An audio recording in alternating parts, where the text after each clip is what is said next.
Terima kasih Anda kembali bersama kami di Kompas TV, Independen Terpercaya. Saudara Capres nomor urut 2, Prabowo Subianto, kembali mengungkit kritikan saat debat ketiga tanggal 7 Januari lalu. Dan kali ini Prabowo membahas nilai 11 dari 100 yang diberikan Capres nomor urut 1, Anies Baswedan, terhadap kinerjanya sebagai menteri.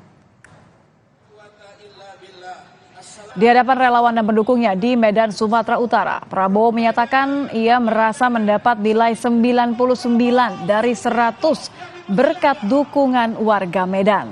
Prabowo juga menyebut rakyat tidak akan memilih pemimpin yang hanya omon-omon saja, melainkan pemimpin yang jujur, sejalan kata dan perbuatan.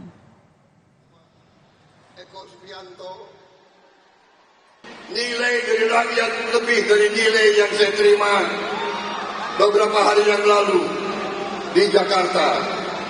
Di Jakarta saya hanya dapat nilai 11 dari 100. Tapi hari ini saya rasanya mendapat 99 dari 100.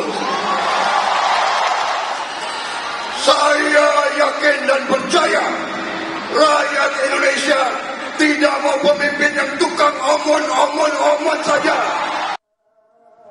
Ya, menanggapi sindiran Prabowo pasca debat, Anies menyebut seharusnya semua keberatan disampaikan pada saat debat berjalan sehingga tidak perlu menjelek-jelekan lawan pasca debat. Anies menyebut kalau Prabowo merasa berhasil saat debat, ia pun akan merasa tenang dan tidak mengungkit performa kandidat dalam debat 7 Januari lalu. Ya berhasil ya pasti tenang habis debat. Kalau debatnya berhasil pasti tenang habis debat. Kalau ya gitulah, nggak usah, kita tenang aja Kak. Dan semua yang diungkapkan sesudah debat, pertanyaannya kenapa tidak diungkapkan saat debat? Kenapa Pak? Kalau kita melihat kan debat kan Pak Prabowo begitu defense gitu. Tapi Ya kan tinggal dijelaskan. Ya keluar. saya nggak tahu, itu harus tanya sama mereka. Kan justru kami selesai debat selesai. Justru menurut saya inilah pentingnya bagi masyarakat menilai. Ya, sepekan pasca debat ketiga Capres berlangsung, namun saling sindir pernyataan di arena debat masih saja berlangsung di depan relawan dan para pendukung masing-masing paslon. Lalu apa tujuannya dan seberapa besar pengaruhnya pada elektabilitas calon? Kita akan ulas bersama Guru Besar Psikologi Politik Universitas Indonesia, Prof. Hamdi Muluk. Selamat malam, Prof. Selamat malam Nitya, selamat malam para pemirsa Kompas yang budiman. Prof, kalau kita lihat ini saling sindir, serang pasca debat, menurut Anda ini sebenarnya seberapa efektif sih dampaknya pada elektoral masing-masing paslon? Nah, cara membacanya begini, elektabilitas itu ditentukan oleh satu, apakah kandidat itu dikenal secara luas, dan kita tahu rata-rata sudah sampai 90% tingkat pengenalannya. Kedua, dalam survei jadi dilihat seberapa dia disukai kandidat itu, yaitu ukuran untuk kedisukaan dan setelah itu ukuran elektabilitas. Nah, yang ingin saya katakan bahwa pembentukan 3 komponen itu sudah berlangsung lama. Kurang lebih beginilah, kalau orang sudah punya kesukaan terhadap calon, nah, kalau dalam psikologi kita bicara sikap sih sebenarnya.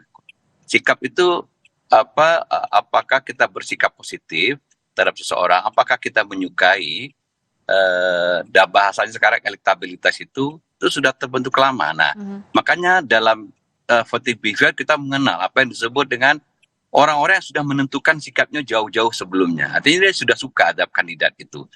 Nah, kemungkinan itu berubah kan ditelisik di survei itu. Nah, biasanya yang belum menentukan sikap itu disebut dengan undecided voter. Ya. Nah, undecided voter itu dari hasil survei itu kan berkisar sekitar 20%.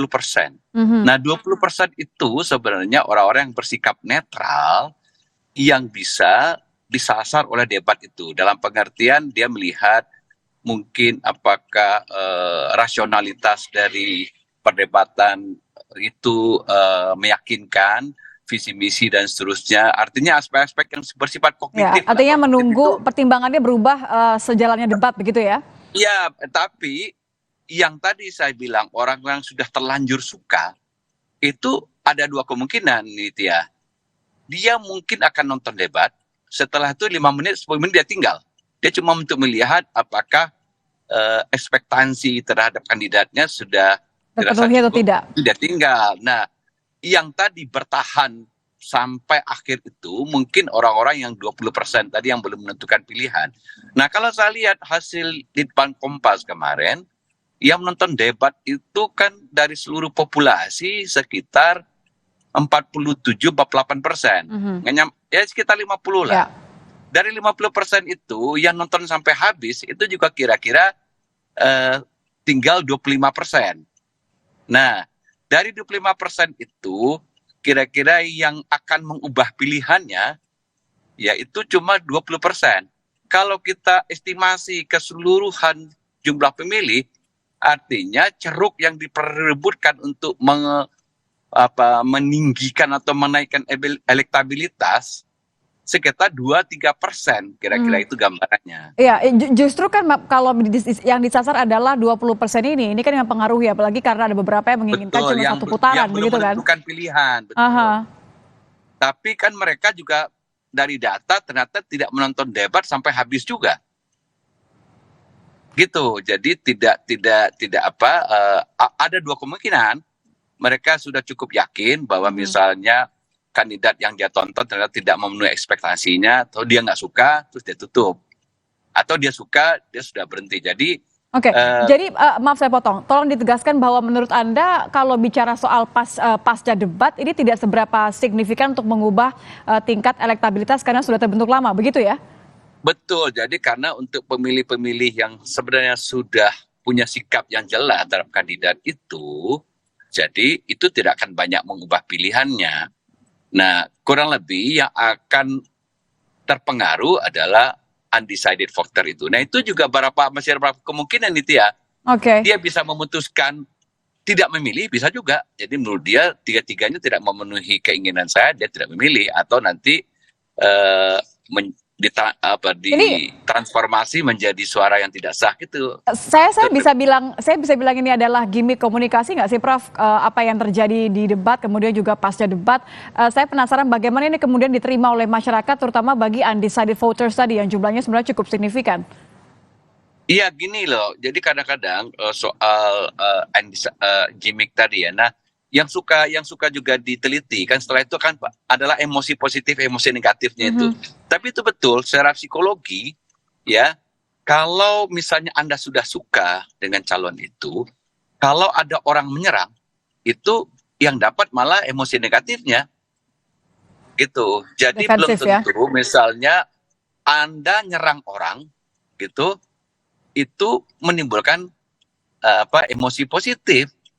Bahkan ada yang sebaliknya, ada orang diserang di dalam debat itu malah menimbulkan semacam belas kasihan atau semacam simpati begitu. Ini orang kok jahat banget ya, kira-kira begitu. Malah berbalik begitu. Jadi belum tentu orang yang sepertinya dalam tanda kutip begitu agresif, attacking semua lawan lain tidak dibuat berdaya, dia mendapatkan respon positif begitu. Belum tentu. Oke, jadi belum tentu kemudian arena di luar debat ini akan berpengaruh untuk mengubah pilihan para 20% ini sebagai undecided voters. Ini kan sudah menjelang debat keempat ya, Prof ya. Saya ingin tanya dua hal. Yang pertama adalah seberapa jauh strategi ini akan dimanfaatkan lagi dan lagi oleh para paslon. Targetnya lagi-lagi adalah elektabilitas dan juga bagaimana masyarakat menyikapi gaya ini, menyikapi gimmick ini, karena bagaimanapun juga ya mereka harus membuat pilihan tanggal 14 nanti. Iya, sebenarnya gimmick itu bisa bisa bumerang efek juga gitu menurut saya tadi ya. Karena misalnya bagi orang-orang yang sebenarnya bermainnya di level emosi gitu, justru itu bisa kontraproduktif gitu loh. Nah, kecuali pemilih-pemilih rasional ya yang melihat betul di debat itu substansi isu perdebatan gitu, substansi kebijakan yang diambil gitu. Tapi itu kan dalam masyarakat itu pemilihan seperti itu nggak lebih dari 5-10% sebenarnya yang betul-betul mengerti debat substansi itu gitu loh. Nah, sementara sikap terhadap kandidat itu kan sudah terbentuk jauh-jauh hari begitu. Nah, jadi kalau menurut saya sih sepertinya kalau dari berapa pengalaman pemilu sebelumnya, tinggal sebulan ini memperebutkan ya di 3-4% tadi suara itu yang akan berubah gitu loh. Hanya 3-4% ya? Itu, jadi dari kalau kita hari ini ada survei-survei yang melihat si kandidat ini sudah dapat misalnya 30, yang sini udah 42, yang sini udah 21, geser-geser naik turunnya ya 3-4% itu kira-kira. Oke, baik, terima kasih Prof. Hamdi sudah bergabung bersama kami di Kompas Malam. Guru Besar Psikologi Politik Universitas Indonesia, Prof. Hamdi Buluk. Selamat malam, Prof. Selamat malam.